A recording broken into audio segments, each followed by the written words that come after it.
মৃত বাবা মার জন্য সন্তান কিছু দান করলে বাবা মা কবরে কি সওয়াব পৌঁছাবে?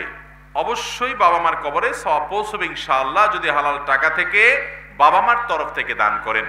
বাবা মা এবং আপনার স্বামী কিংবা স্ত্রী কিংবা ভাই বোন বন্ধু বান্ধব দাদা দাদি যে কোনো মৃত মানুষ, মৃত মুসলমান, তার পক্ষ থেকে যদি আপনি কিছু দান করেন, যে আল্লাহ এই 10টা টাকা আমি দান করলাম এই কাজে, একজন গরিবকে আমি দান করলাম, একটা মাদ্রাসা আমি দিলাম, একটা মসজিদে দিলাম, একটা ওয়াজ মাহফিলে দিলাম, একটা অভাবী মানুষের অভাব দূর করার জন্য দিলাম, যে কোনো ভালো কাজে দিলাম, আল্লাহ তোমাকে খুশি করার জন্য দিয়েছি, এটার যে সওয়াবটা হবে এটা আমি চাই না, এটা আমার বাবাকে, মাকে, স্ত্রীকে, স্বামীকে, ভাইকে, বোনকে, দাদাকে, দাদিকে, নানিকে, নানাকে, যিনি মারা গেছেন, আল্লাহ অমুককে আমি এটা দান করছি, এটা সওয়াবটা তার অ্যাকাউন্টে দিয়েন, ইনশাআল্লাহ এটার সওয়াব তিনি পাবেন।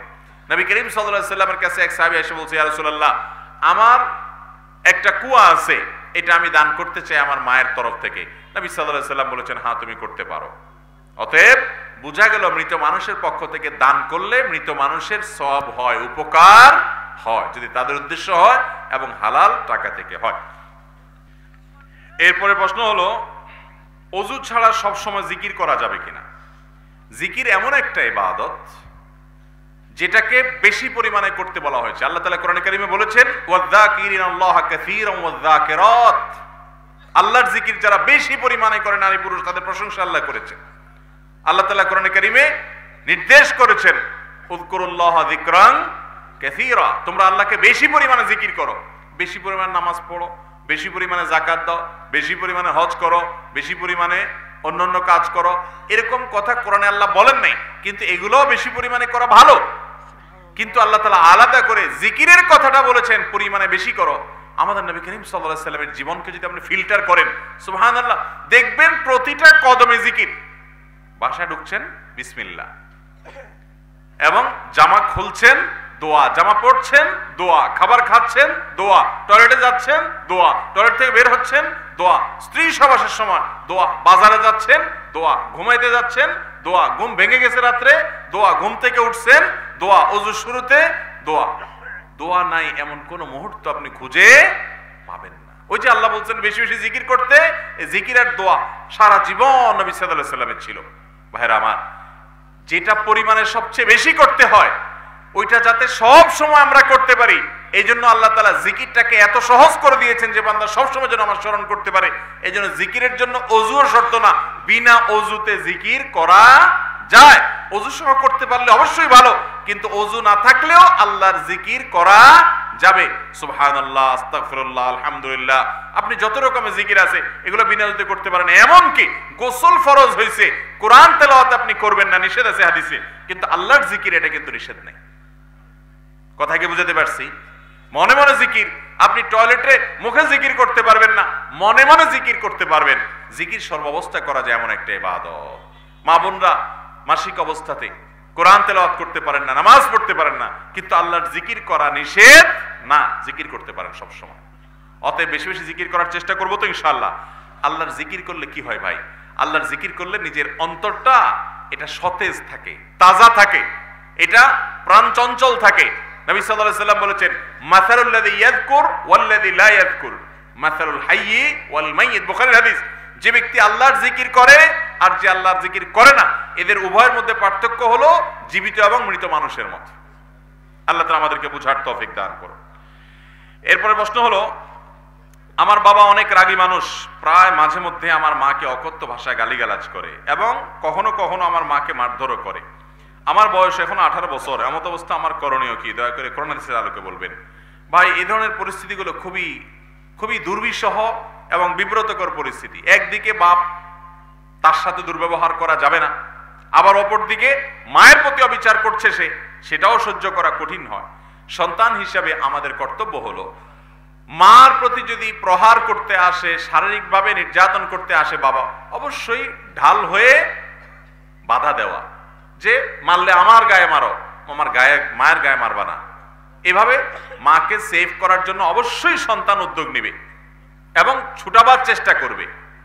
কিন্তু তাই বলে বাপে মাকে মারছে এই জন্য পাল্টা যায় বাপেরও 2-4টা মারতে কিন্তু পারবে না, কারণ বাপ।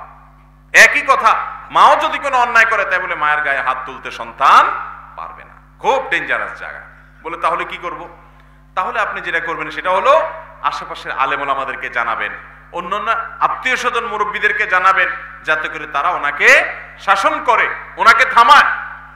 প্রয়োজনে আপনি প্রশাসনের সহায়তা নিতে পারেন, যাতে করে ওনাকে বিরত রাখার জন্য উদ্যোগ নেয়। কিন্তু আপনি নিজে আপনার বাবার সাথে বেয়াদবি করার অধিকার আপনার, খবরদার। এটা বুঝতে হবে।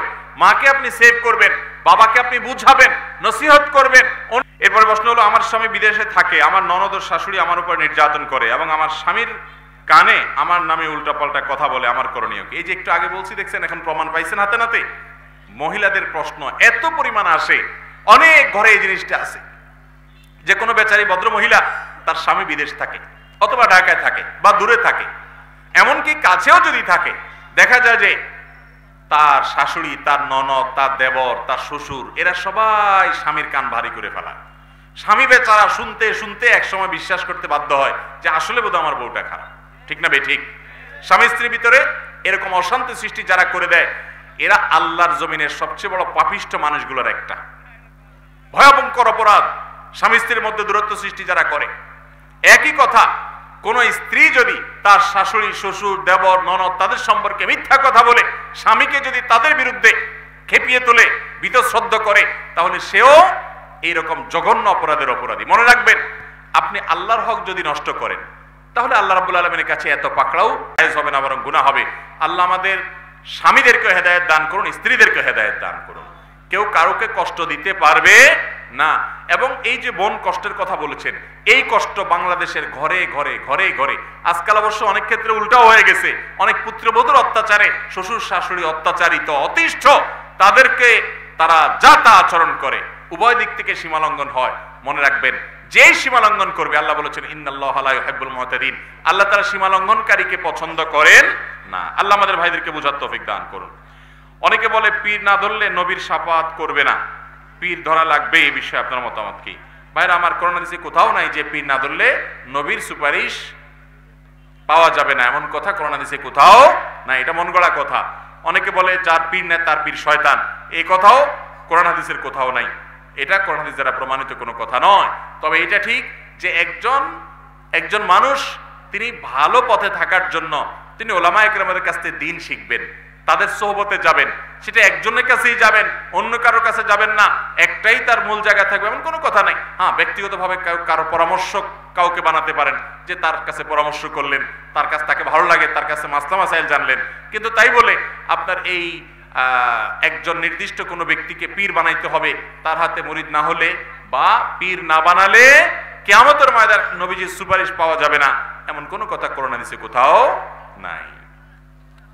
তবে আল্লাহ তাআলা কোরআনে কারিমে নেককার মানুষদের সাথে থাকতে বলেছেন। যে ভালো মানুষ তার সোহবতে থাকবেন, যেখানে ভালো মানুষ পাবেন তার সোহবতে থাকবেন। আপনার বিশেষ কোনো শিক্ষক, বিশেষ কোনো উস্তাদ, বিশেষ কোনো মুরব্বী থাকতেই পারে, কিন্তু তাই বলে আপনার এর জন্য কোনো জাল, ভুয়া, ভিত্তিহীন হাদিস যেমন বানানো যাবে না, এমনি ভাবে পিসাব আপনাকে আখিরাতে পার করে দিবেন, তরায় দিবেন, নাজাত পাইয়ে দিবেন, এই সমস্ত বিশ্বাসও করা যাবে না।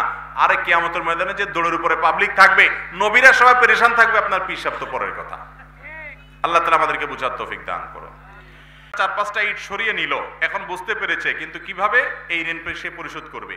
রাস্তার ইট যদি সরায় না, এটা তো সরকারি জিনিস, তাহলে সেক্ষেত্রে আবার যে কয়টা ইট সরাইছেন ওই কয়টা ইট এনে রাস্তায় বসায় দিবেন, অথবা যখন রাস্তার আপনার কোথাও এরকম গর্ত টর্ত হবে সেখানে সেটা ব্যবহার করে দিবেন, যে কোনো ভাবে হোক। যদি ওইটা সরকারি হয় তাহলে সরকারি খাতে ঢুকাবেন, আর যদি কন্ট্রাক্টরের হয়, যে কন্ট্রাক্টর কাজটা নিছে, তাহলে ওই কন্ট্রাক্টরকে ওইটা বুঝাই দিতে হবে। আর যদি বুঝাই দেওয়ার মতো সুযোগ না থাকে, তাহলে সেক্ষেত্রে ওই পরিমাণ টাকা আল্লাহর রাস্তায় ওই ব্যক্তির তরফ থেকে দান করে দিবেন। কিন্তু দিতে হবে, দেওয়ার আগ পর্যন্ত মাফ হবে। মানুষের হক যারা মেরে খাচ্ছেন তারা বুঝবেন কিয়ামতের ময়দানে পাই পাই করে হিসাব দিতে হবে। আল্লাহ তাআলা আমাদেরকে বুঝার তৌফিক দান করুন। বাচ্চারা পেশাব কাপড়ে বা শরীরে লাগলে ভুলে সে পেশাব নিয়ে নামাজ আদায় করার পর মনে হলো যে শরীর বা কাপড়ে পেশাব লেগেছিল, সেক্ষেত্রে কি পুনরায় নামাজ আদায় করতে হবে? জি, আপনি নামাজ পড়ছেন, একটু পরে দেখলেন যে হ্যাঁ আপনার পেশাব রয়ে গেছে, আপনি ভুলে করেছেন, ওই অবস্থায় নামাজ পড়ে ফেলেছেন, তখন আপনি ওই পোশাক পরিবর্তন করে বা পেশাব ধুয়ে নতুন করে আপনি ওই নামাজটা পড়ে ফেলবেন। যেহেতু আপনি ভুলে এই কাজটি করে ফেলেছেন, দেখছেন, সালাম ফিরেছেন, তারপরে আপনি দেখেছেন সাথে সাথে বা পরক্ষণে, তাহলে আপনি করবেন। আমার স্বামী মাঝে মধ্যে নেশা করে, আবার জুয়া খেলে, আমি নিষেধ করলে আমাকে মারধর করে, মায়ের ভয়ে আমি এখন কিছু বলি না, আমি এখন নিষেধ করি না বলে আমার কোনো গুনাহ হবে কিনা? অবশ্যই না। আপনাকে অত্যাচার করলে তখন আপনার জন্য বলা ফরজ না। আপনি বলেছেন, আপনার দায়িত্ব আদায় করেছেন, নাহিয়াল মুনকার অসৎ কাজের বাধা প্রদান করেছেন, আল্লাহর কাছে দোয়া করবেন। এরপরে আপনাকে আল্লাহ বাধ্য করেন নাই, লা ইউকাল্লিফুল্লাহু নাফসান ইল্লা উসআহা, সাধ্যের বাইরে আল্লাহ কিছু করতে কাউকে বলেন নাই। আপনি বলছেন, এখন বলতে গেলে আপনাকে মায়ের দেয়, অত্যাচার করে, তাহলে আপনি অত্যাচার থেকে বাঁচার জন্য না বললে আপনার কোনো গুনাহ হবে না ইনশাআল্লাহ। সংসারে কাজকর্ম করার সময় কি এই দোয়াটা পড়া যাবে? এই দোয়া পড়তে আমার ভালো লাগে। দোয়াটা হলো লা ইলাহা ইল্লা আনতা সুবহানাকা ইন্নী কুনতু মিনাজ জালিমিন। আমাদের মা বোনদের জন্য, এমনকি আমাদের ভাইদের জন্য খুব গুরুত্বপূর্ণ এই জিজ্ঞাসাটা। আমাদের কাজে কামের ফাঁকে, আপনি খেতে কামারে কাজ করছেন, আপনি অন্য অন্য জায়গায় কাজ করছেন, দোকানদারি করছেন, মা বোনরা বাসা বাড়িতে কাজ করছেন, এই কাজের ফাঁকে ফাঁকে তাসবিহ জিকির করা যাবে, বরং করাই উচিত।